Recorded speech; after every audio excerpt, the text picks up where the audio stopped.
Eh, Anong luto gagawin natin dito? naka-play niya. Naka-play mo. Kaya ano? Wala. Take two, take two. Hindi, kasama sa...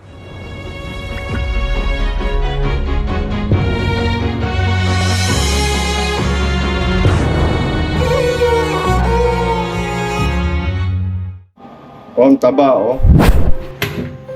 Simulan na natin, kalahating butter, tapos tunawin lang natin siya. Tapos mahila lang yung apoy para hindi siya masunog. Kahit hindi pa masyadong tunaw yung ating butter, lagyan na rin natin yung ating bawang para hindi siya masunog. Tapos lagyan na natin yung ating crabs.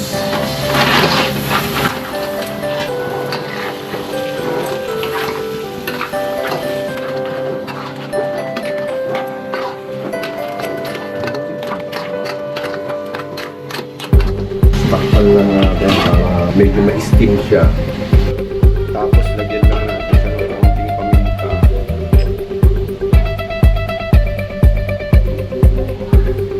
Konting kulot ng asin. Tapos lagyan natin siya ng Sprite. Yan. Konti daw, huwag masyadong madami.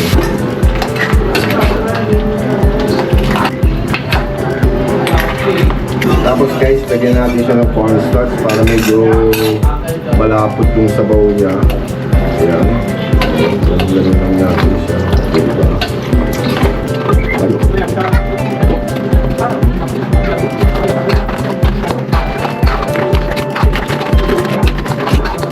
Bago ko inilagay itong mais, nilaga ko na siya kanina kaya malambot na siya.